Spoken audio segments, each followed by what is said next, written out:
Հոգևոր զրույցների ուղիղ եթերում հոգեշնորհ Կոմիտաս վարդապետ Հովնանյանն է, Աստված օգնական հայր Սուրբ։ Աստված պահապան։ Այսօրվա մեր զրույցի նյութը քրիստոնեական ազատությունն է։ Մենք ուղիղ եթերում ենք եւ ձեր հարցերը կարող եք ուղղել հայր Սուրբին առաջիկա 1 ժամվա ընթացքում 54 88 70 հեռախոսահամարին զանգահարելով։ Հայր Սուրբ ազատությունը մի դիսցիպլին է, որը բարոյականության համակարգից դուրս երևի ճիշտ չէր լինի դիտարկելը։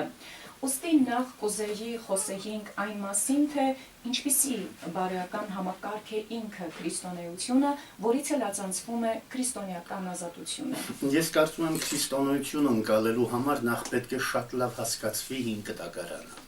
Որովհետև երբ որ Քրիստոս ասում էր ես չեկա վերացնելու, այլ լրացնելու, սա նշանակում էր մենք պետք է առաջին հերթին ուսումնասիրենք 5 տակարանի էությունը,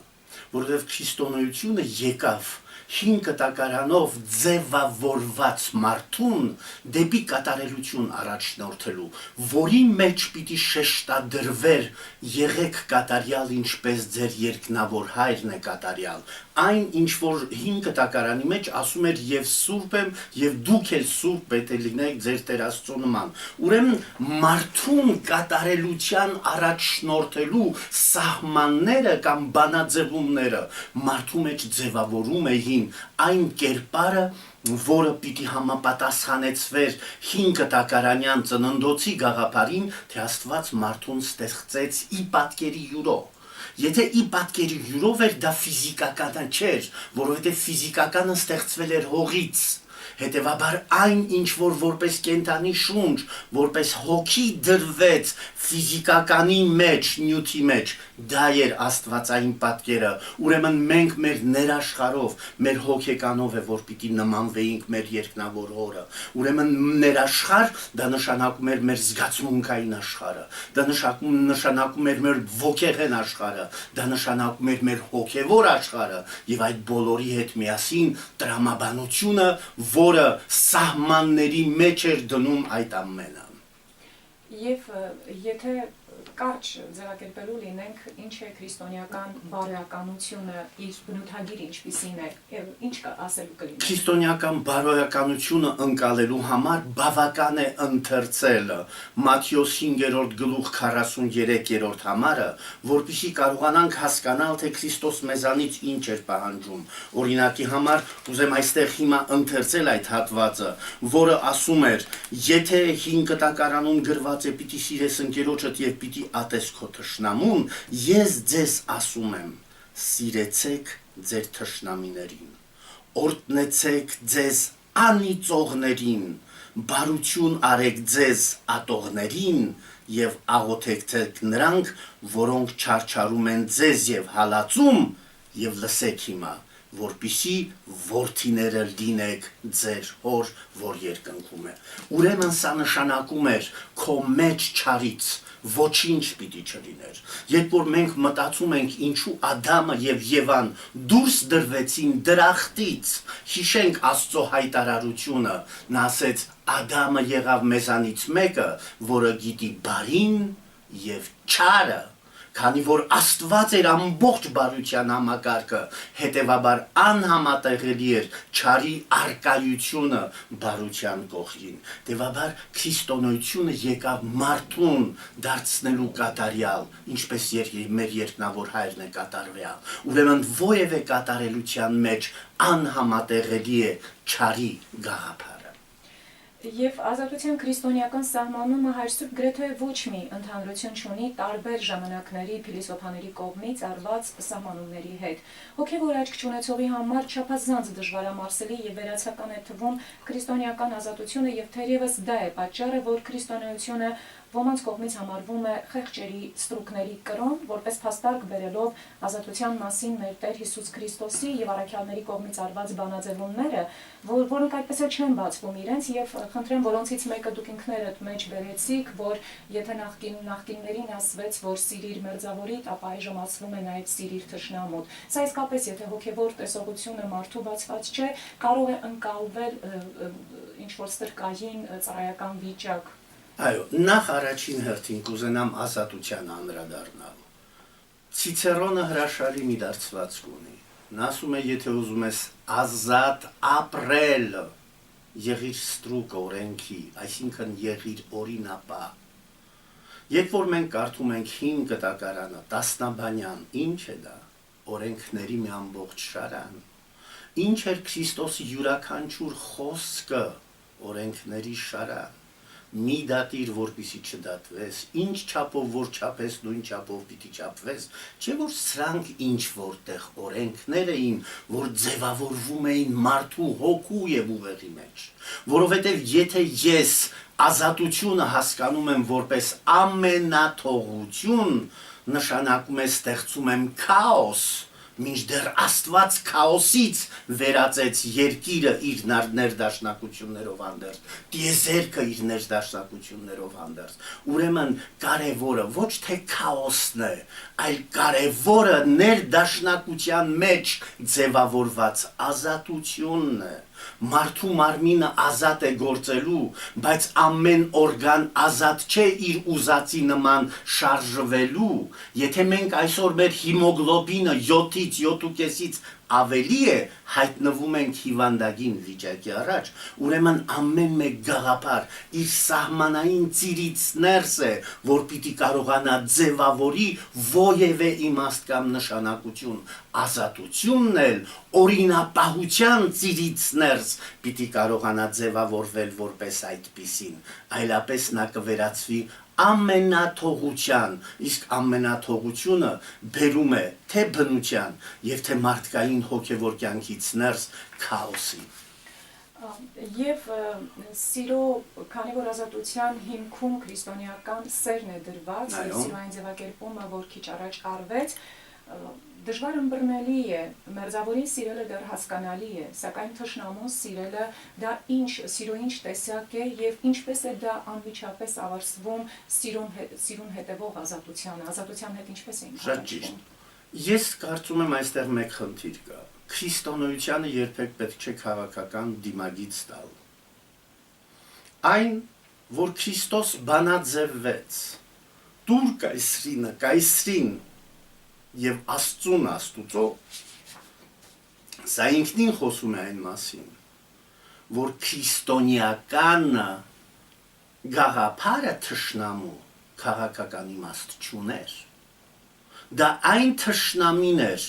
որ երեք քո բարեկամն էր։ Նա այն թշնամին էր, որ քո եղբայրն էր, որը իր ինչ որ սխալ բանով քեզ վատաբանել էր։ Այդ այն թշնամին է, որ երեք քո հարևանն էր, քո ընկերը, այսօր վերերացվել թշնամու, բայց ոչ քաղաքական իմաստ ուներ այնտեղ։ Այսինքն պայմանական թշնամի է։ Անշուշտ, դա ընկերային կյանքի մեջ հայտնված թշնամանքի մասին էր, որովհետև Քրիստոսի խոսքը տուրը կայսրին, սա նշանակում էր ինչ որ պետականությունդ, քո ազգայինդ քեզանից պահանջում է, դու պարտավոր ես կայսրինը, պետությանդ տալու նրան, բայց ինչ քո բարոյականությանդ տերը, քո հոգևորի տերն է քեզանից պահանջում, մաքրություն, սրբություն, քո նմանի նկատմամբ վերաբերմունք, դու պարտավոր ես դա տալու, այլապես Քրիստոս չէր ասի, ինչ որ ուզում եք ուրիշները ձեզ անեն, նախ դուք նրանց արեք, որովհետև ամեն ինչի սկիզբը ես եմ, եթե ինձ ապտակողին ես համբյուրում էի, ես բարոյապես էի նրան ապտակ հասցնում, որպեսզի նա հասկանար, որ իր եղբորը, նայեք, ամբողջ հին կտակարանի մեջ չկա ոչ մի ընկեր հասկացողություն, կա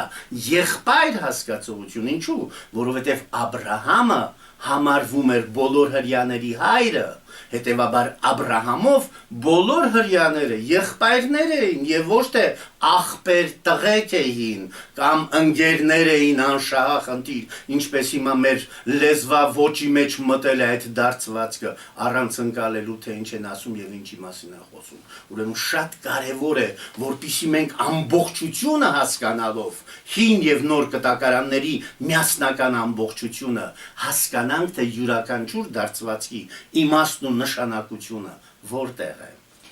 Ցիցերոնի մեջբերումն արեցիկ ազատության վերաբերյալ, որ ազատությունը օրենքին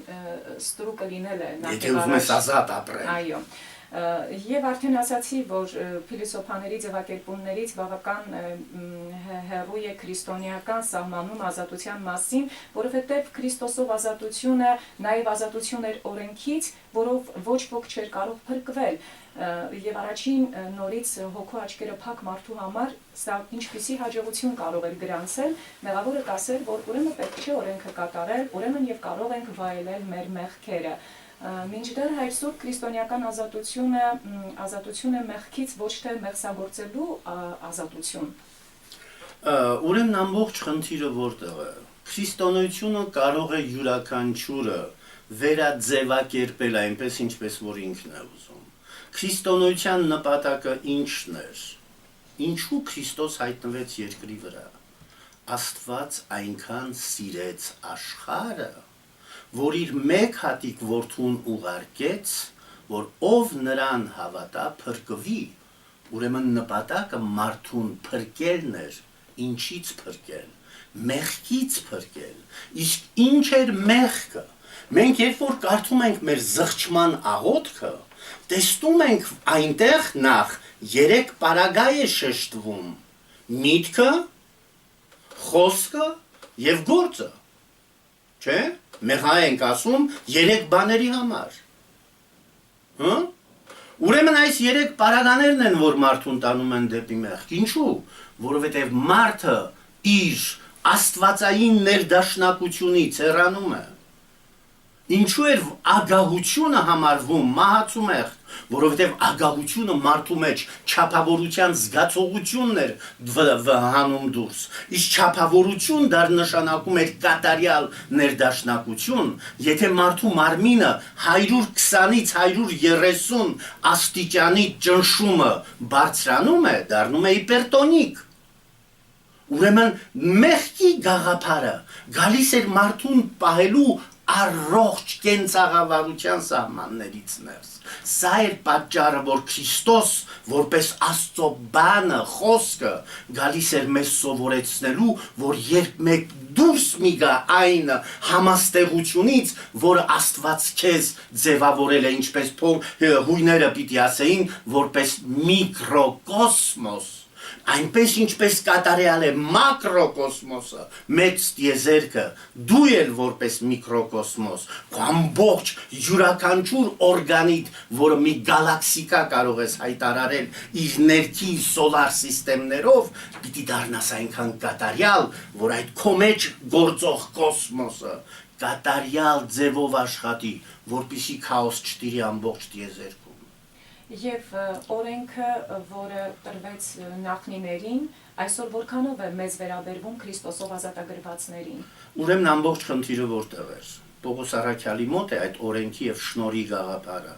որ օրենքի տակ չենք, այլ շնորհների տակ։ Շնորհի տակ ենք այն ժամանակ, երբ որ մենք իրապես արժանի ենք ժառանգակից կոչվելու Քրիստոսին։ Այսինքն Քրիստոսի այդ անառակ որդու պատմությունը պատահական պատմություն չէր։ Քրիստոսի անառակ որդու պատմությունը ցույց էր տալիս, թե ինչպիսին պիտի լինի ամեն մեկ անձ, ով համարձակվում էր շրթները բացելով, հայր մեր կոչելու մեր երկնավոր հորը։ Այդ բառը արտասանելուց առաջ ամեն մեկը պիտի մտածի, որքանով եմ ես արժանի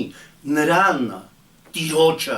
հայր կոչելու, չէ որ հայր ասելով ես դառնում եմ նրա համարժեքությունը, որքանով եմ արժանի հայր նրան կոչելով ես հայտարարվելու համարժեք Քրիստոսի, եթե 82-րդ Սաղմոսի 6-րդ համարում ասում էր ես ձեզ ասացի աստվածներ եք դուք և բոլորդ բարձրյալի զավակներն եք, սա նշանակում էր այն մասին, որ ամեն մեկ անձի մեջ նստած էր մի Աստված որդի,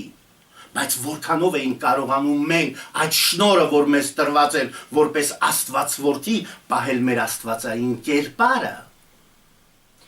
Պաստորեն Քրիստոսով Հայր Աստվածը մեզ վերականգնեց որդիական իրավունքի մեջ, այսինքն մեզ ազատագրեց ծառայի կարգավիճակից եւ որդիներ դարձրեց, ազատ որդիներ, որոնք ազատ սիրո օրենքով են կապված Հայր իրենց հոր Հայր Աստծո հետ եւ օրենքներ կատարում են կամավոր մղումից, սիրո մղումից դրդված։ Անշուշտ, միայն Քրիստոսի սիրո բանաձևումը մի հատ վերհիշենք, ինչ էր ասում նա Հովաննու ավետարանի մեջ։ Սեր նշանակում է զոհաբերել անձդ դիմացինիդ համար, ընկերոջդ համար։ Ուրեմն սերը անձնազոհություն էր։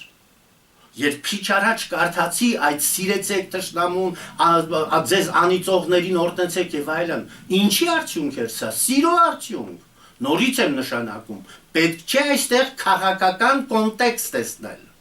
Քաղաքականության մասին Քրիստոսը արդեն ասել է. «Կայսրինը տվեք կայսրին», ուրեմն այստեղ խոսք չի գնում կայսրի մասին։ Մենք որպես քաղաքացի յուրաքանչյուրս համաձայն Քրիստոսի պատվիրանի պարտավոր են կատարյալ օրինապահ քաղաքացիները լինել մեր սպասարկության դեպքում էլ զենք վերցնել։ Ամեն ինչը, ինչ է նշանակում, անշուշտ։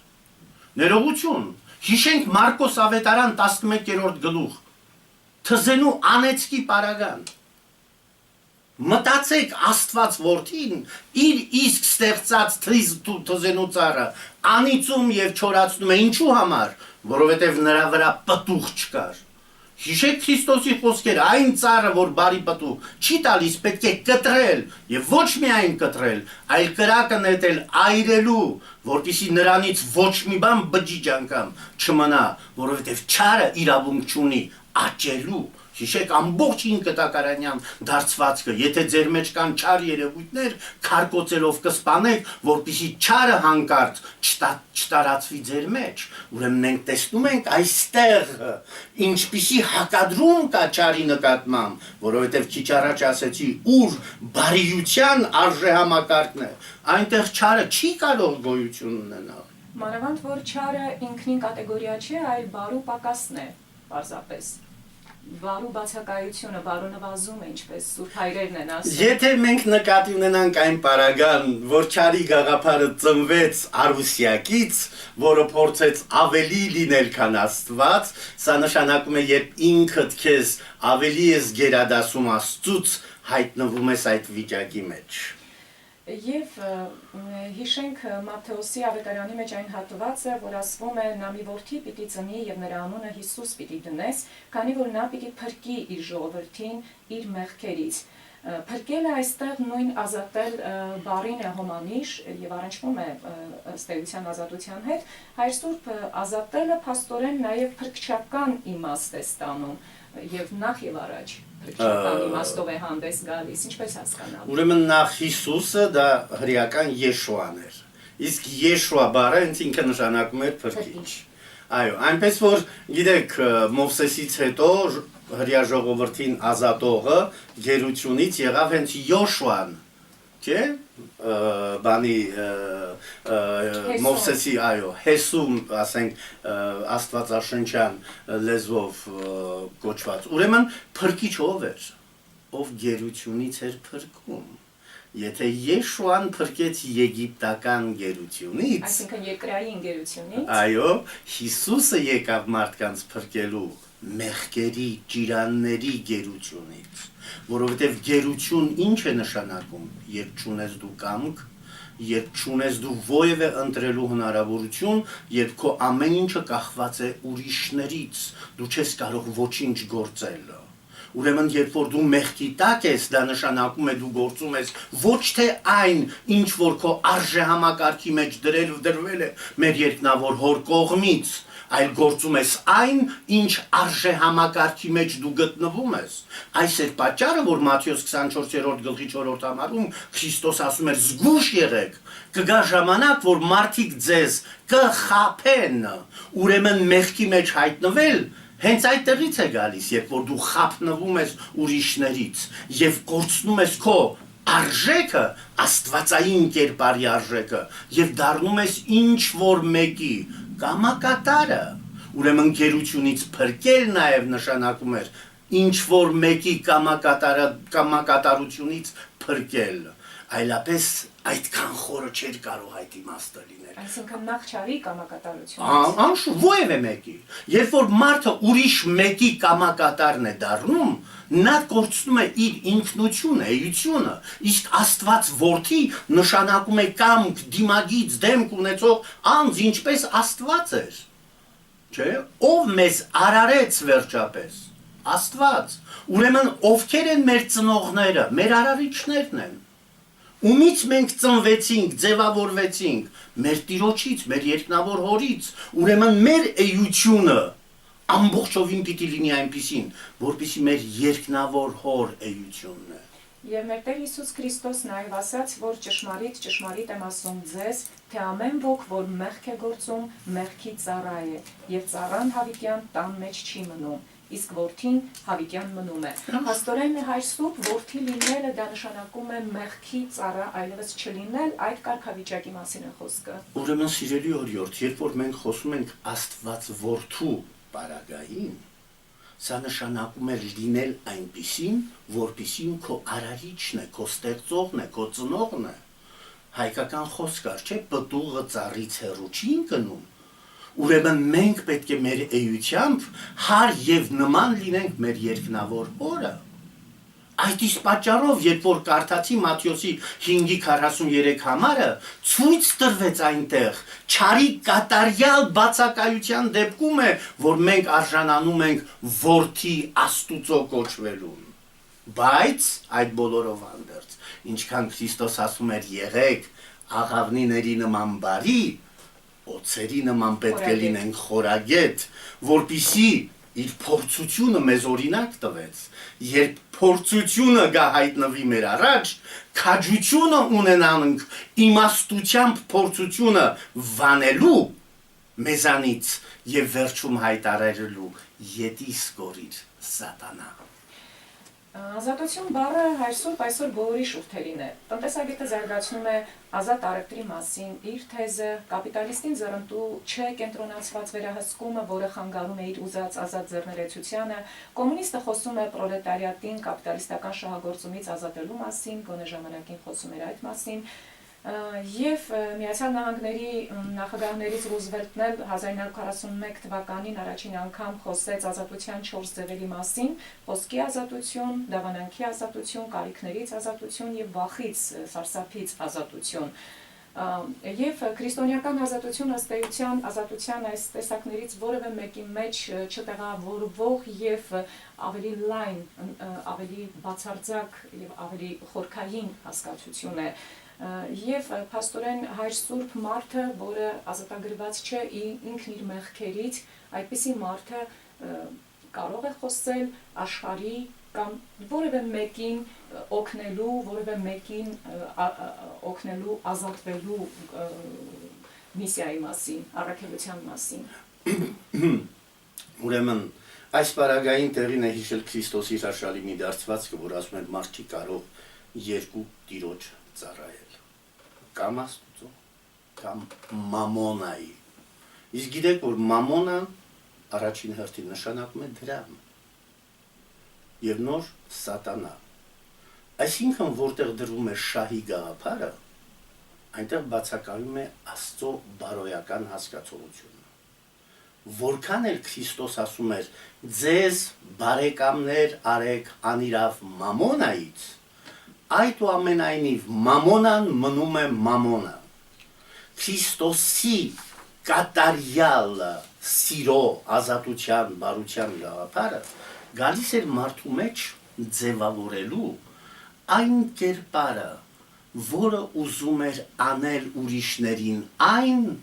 ինչ որ ինքը կուզենար, որ ուրիշները իրեն անեն։ Դժբախտաբար քաղաքական գործիչները, ֆինանսական գործիչները, տնտեսական գործիչները, ինչ որ խոսում են հիմք ունենալով Բենյամին Դիզրայելիի նշանավոր հայտարարությունը, թե Անգլիան հավիտենական բարեկամ չունի, Անգլիան հավիտենական թշնամի չունի, Անգլիան հավիտենական շահ ունի միայն։ Ուրեմն երբ որ Ամերիկայի Միացյալ Նահանգների պրեզիդենտը հայտարարում էր, խղճի ազատության մասին, խոսքի ազատության մասին, ինչու նա պատահականորեն չէր հայտարարում դա, որովհետև շատ լավ գիտեր, որ պիտի գային այս օրերը, երբ խղճի ազատության տակ մեզի պիտի պարտադրեին տարբեր տեսակի դավանանքներ, տարբեր տեսակի կրոններ, խղճի ազատություն նշանակում է, երբ ամեն մեկը ազատորեն իր հավատամքը պահում է, բայց ոչ թե պարտադրում է այլոց իր հավատամքը։ Խղճի ազատություն դեռ չի նշանակում հոգևորսություն։ Սրանք տարբեր բաներ են։ Ուրեմն, երբ որ բառը ասվում է, պետք է մենք ուշադրություն դարձնենք, այսինքն Քրիստոսի ասացի նման լինենք օձերի նման խորագետ թափանցելու համար ասվածի էության մեջ։ Ինչու է դա ասվում։ Ինչ նպատակով է ասվում, ինչ կարող է հետագայում այդ ասվածը բերել մեր առաջ։ Եվ գիտեք, Հայր Սուրբ հետաքրքիրն այն է, որ ազատություն բառը Աստվածաշնչում շատ քիչ է գործածվում, երևի 10 անգամ, ոչ ավել, եւ գործածման այդ սակավաթիվ դեպքերից են հետեւյալները. եթե դուք իմ ուսուցմանը հավատարիմ մնաք, իմ ճշմարիտ աշակերտները կլինեք եւ կճանաչեք ճշմարտությունը եւ ճշմարտությունը ձեզ կկազատի։ Նրան պատասխանեցին եւ ասացին. Աբրահամի որդիներ ենք եւ երբեք ոչ ոքի չենք ծառայել, ինչպես ես ասում, թե ազատ կլինենք։ Հիսուս պատասխանեց նրանց. ճշմարիտ, ճշմարիտ եմ ասում ձեզ, թե ամեն ոք, որ մեղք է գործում, մեղքին ծառա է եւ ծառան արդեն այդ հատվածը կարդացինք հավիտյան տան մեջ չի մնում եւ որդին է հավիտյան մնում։ Մեր Տեր Հիսուս Քրիստոսի այս ձևակերպումը ճանաչեք ճշմարտությունը եւ ճշմարտությունը ձեզ կազատի, որ անակնկալի բերեց հрьяաներին, որոնք մտածում էին, որ իրենք ազատ են,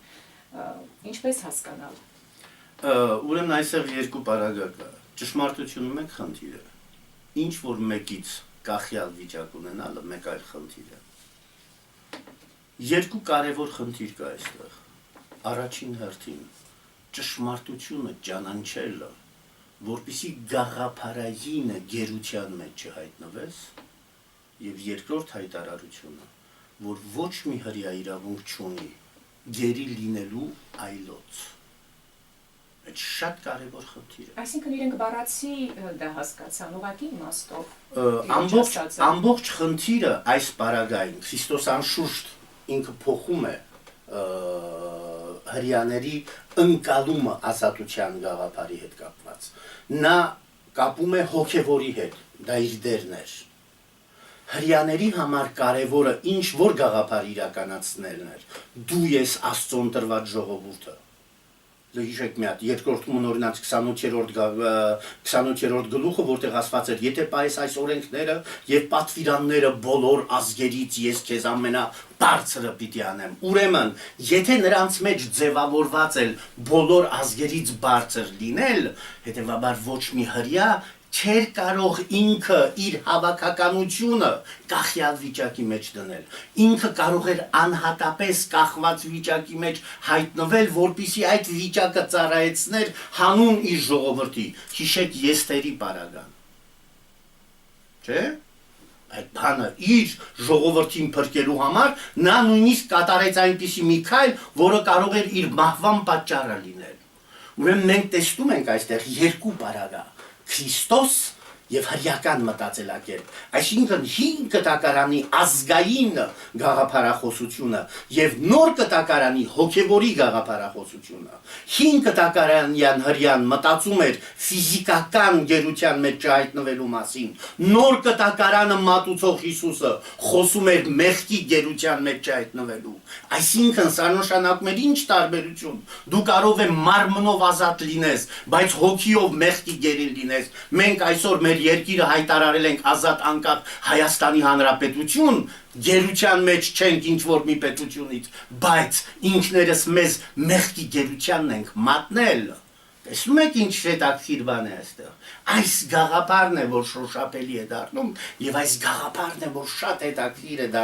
դարձնում, որպեսզի մենք ճիշտ կարողանանք ընկալել նոր եւ հին կտակարանների համեմատականը։ Այդ պատճառով էր Քրիստոս ասում. ես չեկա վերացնելու, ես չեկա ասելու, որ հрьяաներդ պիտի գերի լինեք սրա կամ նրա ձեռքին, այլ եկա ասելու, որ ազատ եթե ուզում ես ապրել, դու պիտի մեղքի գերությունից առաջին հերթին ազատված լինել, որովհետեւ Քրիստոսի հրաշալի խոսքը կար. ինչ բերանից մտնում է մեղք չէ, ինչ բերանից դուրս է գալիս, դա է մեղքը, որովհետեւ քեզանից դուրս եկած որևէ արդյունք խոսում է այն մասին, թե ում ես ծառայում դու։ Pastor, and դա էր մեր Տիրոջ ճշմարտությունը եւ այդ ճշմարտությունն էր, որ մարդուն պիտի ազատեր այն ճանաչելուց հետո։ Եվ այս ազատագրված վիճակը մարդուն այսօրվա քրիստոնյային մասնավորապես ինչպիսի առավել վիճակի եւ պարտավորեցնող վիճակի մեջ է դնում։ Եվ ընդհանրապես ազատությունն ու պարտավորությունները ինչպես են իրար հետ զուգակցվում։ Պարտավորությունը այն է, ինչ որ մարդ պետք է որ անի։ Պարտավորությունը ինձանից դուրս է։ Ոչ թե իմ կամքով է, որ ես գործում եմ, այլ ես պարտավոր եմ անելու այն, ինչ իմ առջև դրվում է։ Այսինքն պարտավորության պարագան մարդու անհատապես գործունեության հետ որևէ առնչություն չունի։ Ազատությունը որոշված է ինձանից ինչպես անել, ինչպես գործել, որ հանկարծ իմ արարքի եւ գործարքի մեջ, իմ ազատ կամքով գործի մեջ ոչ մի սխալ բան չլինի։ Պարտավորությունը ստիպում է ինձ անելու այն, ինչ որ թելադրվում է այլոց կողմից։ Ազատությունը երկնողը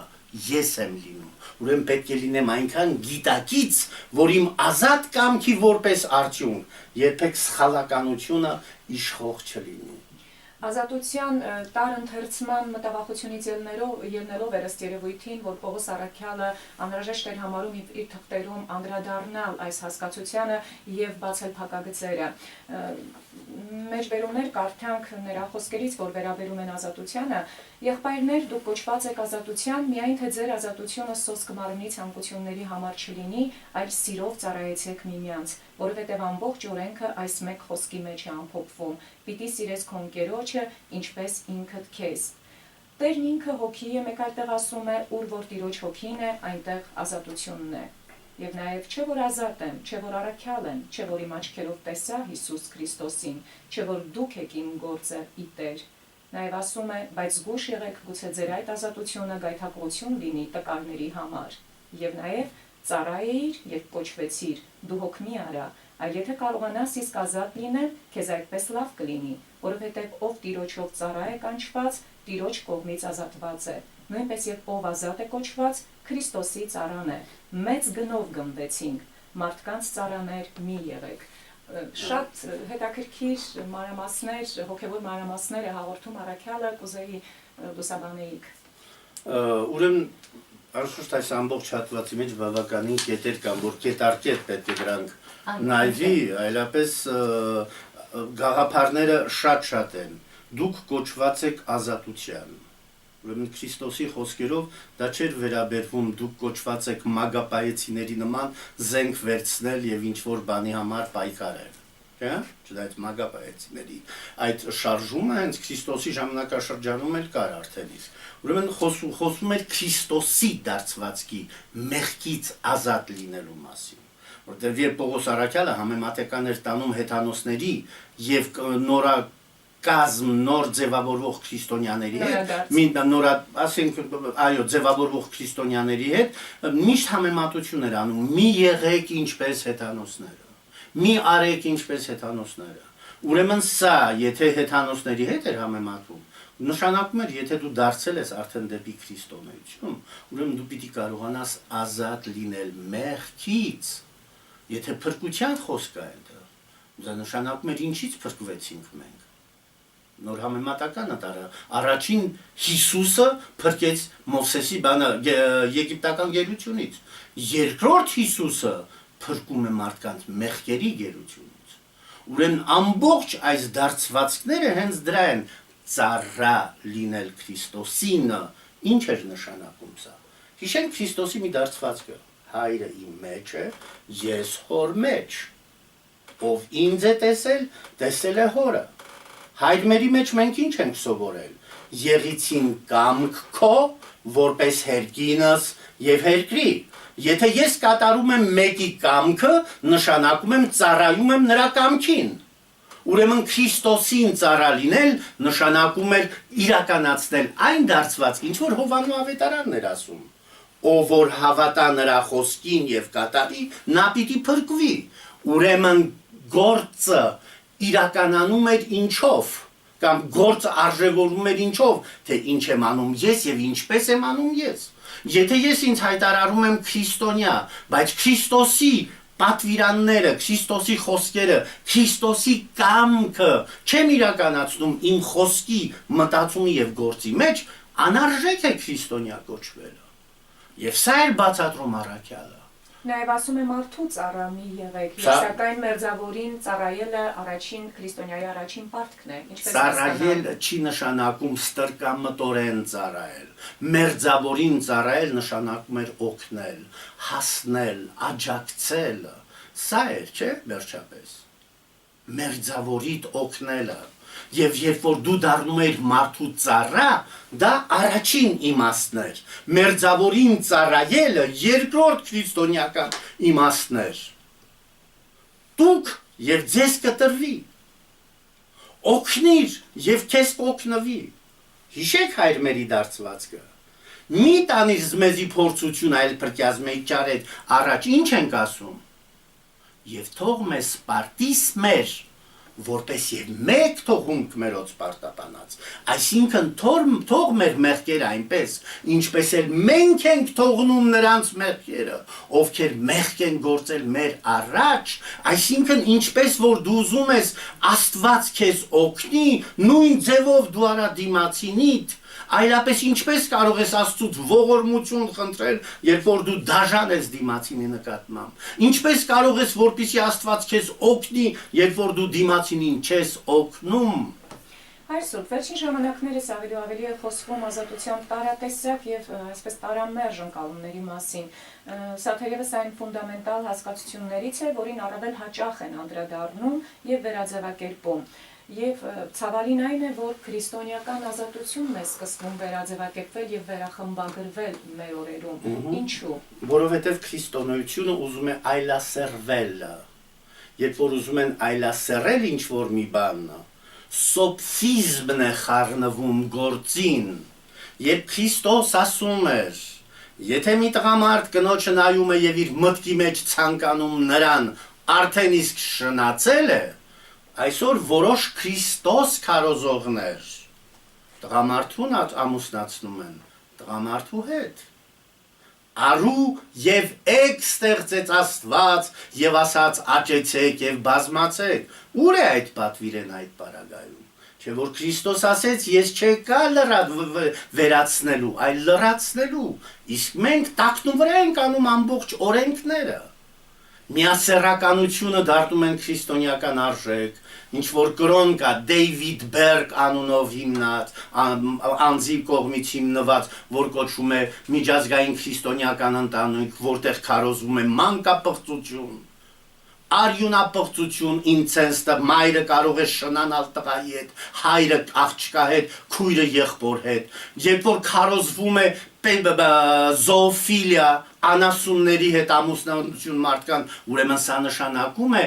մտածված ձևով ներսից քանդվում է քրիստոնեական արժեհամակարգը կամ փորձ է կատարվում քանդել քրիստոնեական Եվ հետաքրքիրն այն է, որ վկայակոչում են անում հենց Աստվածաշնչից, ասելով, քանի որ Աստված մարդուն ազատ է ստեղծել ազատ կամքով, ուրեմն մենք ազատ ենք նաև մեր ընտրությունը կատարել։ Շատ ճիշտ, բայց մեղքի գաղափար այդ պարագային ուրեմնում։ Ազատ կամքդ պիտի լիներ օրենքի վրա հիմնված եւ ոչ թե անօրենության վրա։ Ազատ կամքդ պիտի լիներ տիեզերական ներդաշնակությունը պահելու, բայց ոչ աններդաշնակության մատնվելու։ Տիեզերքի մեջ պլյուսը մինուսին է միշտ հարում, բայց ոչ թե պլյուսը պլյուսին։ Ուրեմն մենք մեր գործերով պիտի ապացուցենք, որ մենք տիեզերական արարչագործության արդյունքն ենք։ եւ ոչ թե այդ արարչագործության աղավաղողը։ Մենք փորձում ենք աղավաղել, փորձում ենք գենետիկայի մեջ մտնել, ստեղծում ենք ինչ-որ բաներ գենտեխնիկայով խառնելով, եւ արդյունքում ինչ է լինում։ Քաղցկեղածին երևույթներ։ Ինչու, որովհետև մեր կողմից միջամտվածը չի համապատասխանում մեր իսկ էությանը, որի ամբողջ ներքին արժեհամակարգը, կոդը, այլ է, քան այն, ինչ որ մենք կոդավորում ենք մեր առանց իմանալու խաղերով գոգեների հետ։ Հայ Շահե, նաև ներող կլինեք, Հայր Կոմիտաս, նաև մարդու այսօր կողմից ձևակերպվող մարդու հիմնարար իրավունքները օր-օրի առավել ընդլայնվում են եւ առավել լայն հնարավորություն են ընձեռում մարդու կողմից մարդուն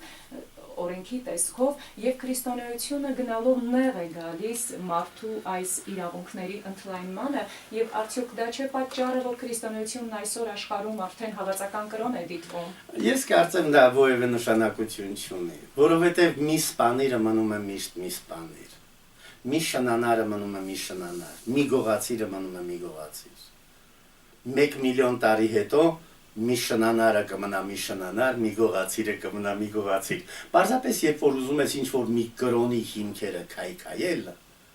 այդ ամբողջ արժեհամակարգը փորձում ես փոխել։ Իսկ արժեհամակարգը փոխելով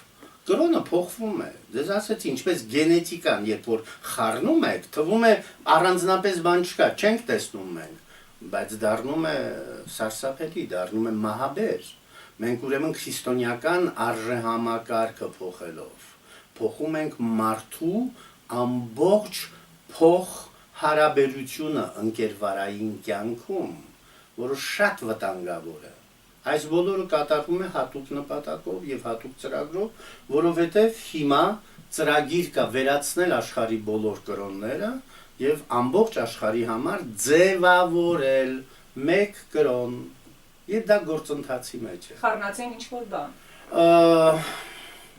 Չեմ ուզում հիմա ասել, բայց Շատ լավ, այստեղ վերջացնենք, ավարտենք Խնդրեմ, մեր զրույցը, չնայած թեման բավական ծավալուն էր եւ դեռ կանդրադառնանք թեմային։ Հայր Կոմիտաս արդեն հարցեր կան ձեզ ուղղված, հասցնենք անդրադառնալ նաեւ դրանց։ Ըստ ձեզ Հայր Սուրբ ինչպես է դրսևորվում քրիստոնյայի արժանապատվությունը։ ես կարծում եմ այս պարագային քրիստոնյայի արժանապատվություն ասելուց մենք պետք է հասկանանք մեկ բան, ինչ բարոյական օրենքներ է դրվում մեր առջև։ Օրինակի համար կան կրոններ, որտեղ շնությունը նորմալ երևույթ է։ Ուրեմն արժանապատվության մասին խոսք լինել չի կարող, երբ որ ինչ-որ մեկի քույրը, ինչ-որ մեկի աղջիկը շնանում է, իր համար արժանապատվության հարց չկա։ Ուրեմն այն կրոնը, ինչ որ բարոյականությունն է ձևավորում, դրա արժեհամակարգից դուրս գալն է արժանապատվության հասկացողությունը ձևավորում։ Այնպես որ այս պարագային մենք պիտի այդ խնդրի վրա ուշադրություն դարձնենք։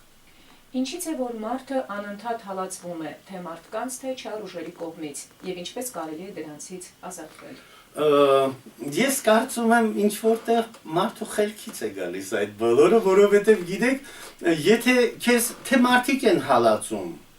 երբ որ մարդկանց կողմից հալածվում ես, արդեն քեզ թվում է թե բոլորն են հալածում, նույնիսկ մեղա Աստված է քեզ հալածում։ Ես կարծում եմ, թե դու ինչպես ես նայում մարդկային փոխհարաբերություններին եւ որտեղ ես տեսնում քո դերը այդ փոխհարաբերությունների մեջ, շատ կարեւոր է, որպեսզի յուրաքանչյուր անձ, յուրաքանչյուր անհատ կարողանա ընկալել եւ տեսնել ճիշտ իր տեղը։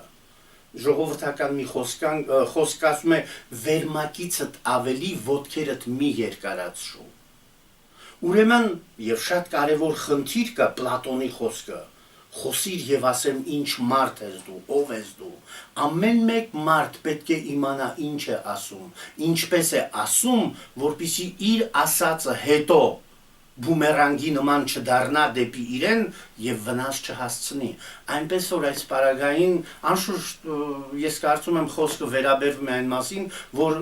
իր վրա ինչ որ թուղթուգիր են արել եւ այդ թուղթուգրի ազդեցություններն է, որ ինքը բոլորից հալածում է կամ բան, բայց ես կարծում եմ ինչ որտեղ անձից է կախված, մտածելակերպից եւ փոխհարաբերությունների ճիշտ դրսեւորումից։ Ինչպես վարվեմ իմ հարազատի հետ, որը իմ տանն է ապրում, սակայն որևէ սրբության դրսևորում չունի, շարունակ հայհոյում է եւ վեճեր է ստեղծում ընտանիքի ներսում։ Ես չգիտեմ ով է այդ հարազատը։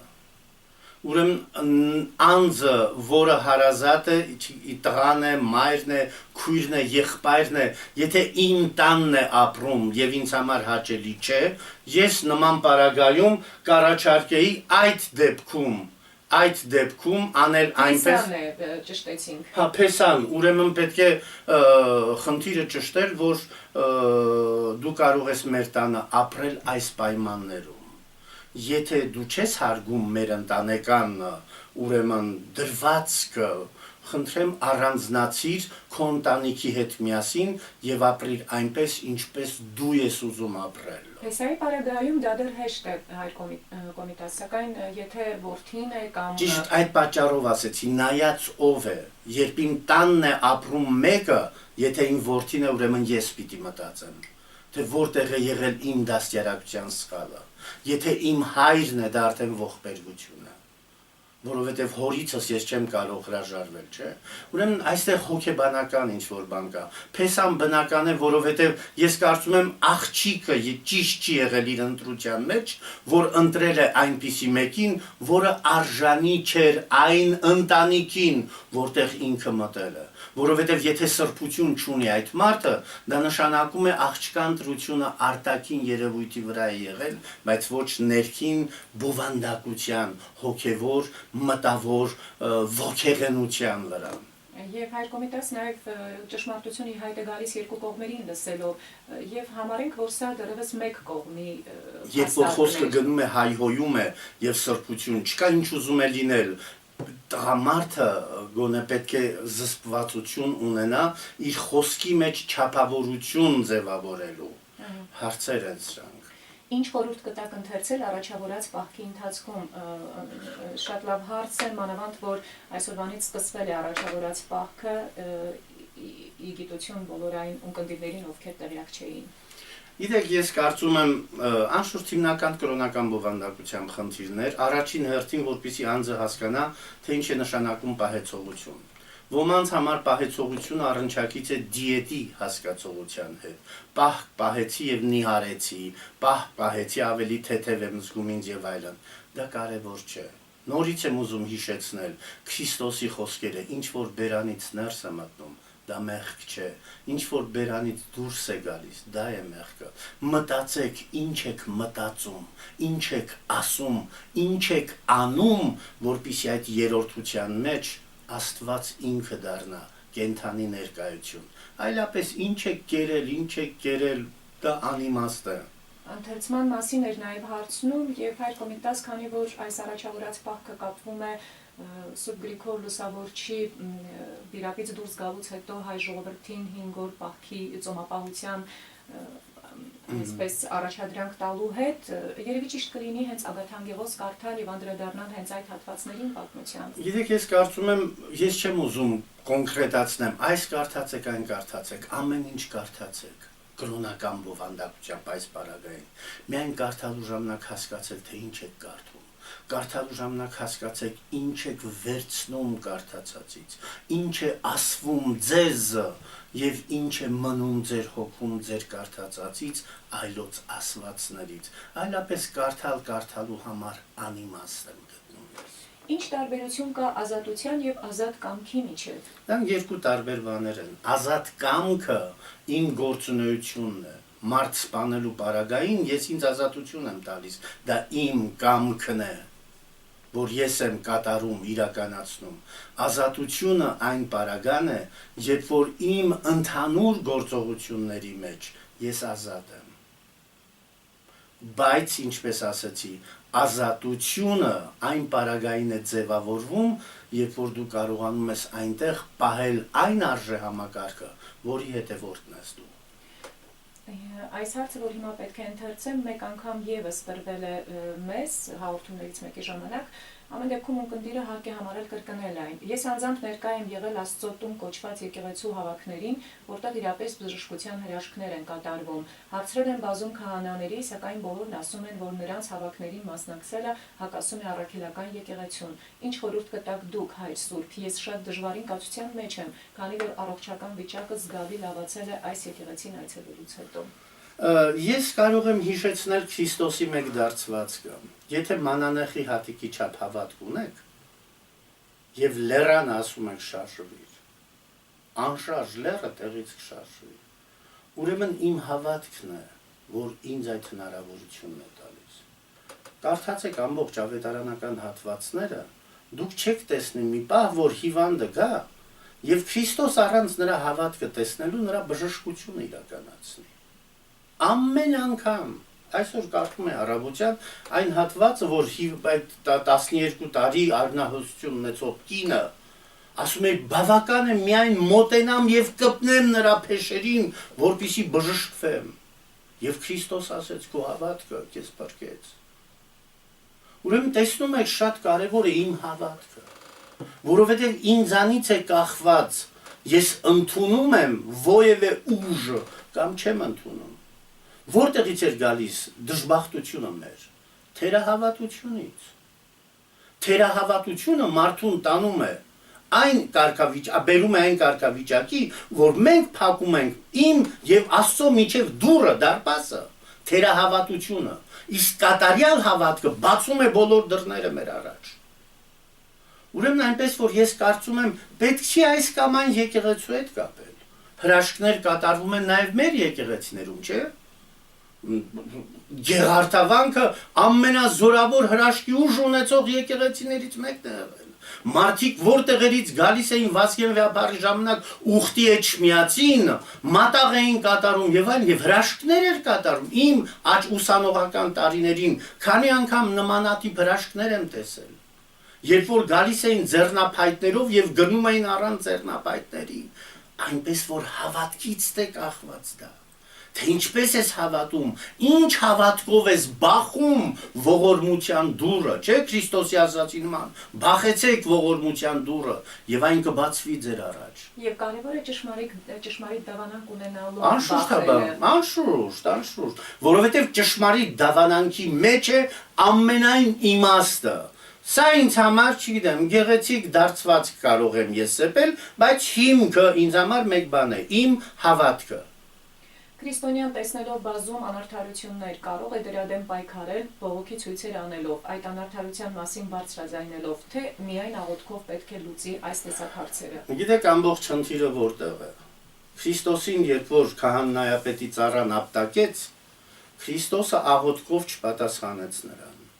այլ հարց տվեց. ինչու ես ապտակում։ Եթե ասածից մեջ անիրավություն կար, ասա որտեղ է անիրավությունս։ Իսկ եթե չկա, ասա ինձ ինչու ապտակեցիր։ Ուրեմն եթե ես անարդարություն եմ տեսնում, նախ հարց դնեմ, որտեղից է ծնվում այդ անարդարությունը, երբ բոլորս մեզ հայտարարում են քրիստոնյա։ Ինչն է պատճառը, որ իմ եղբայրը աթոռի վրա նստելուց հետո դառնում է կողոպտիչ ու անարդար։ Այստեղ է խնդիրը։ Քրիստոնեական ոգու արկայությունը մեր մեջ պիտի միշտ ներկայություն լինի։ Քրիստոնեական բարոյագիտությունը մեզ մոտ դարձել է բացակայություն։ Այն, որ մենք այսօր փառաբանում ենք գողական արժեքները, սա խոսում է, որ մենք կորցրել եւ մեզանից հեռացրել ենք բարոյական գիտակցությունը քրիստոնեական կերպարի։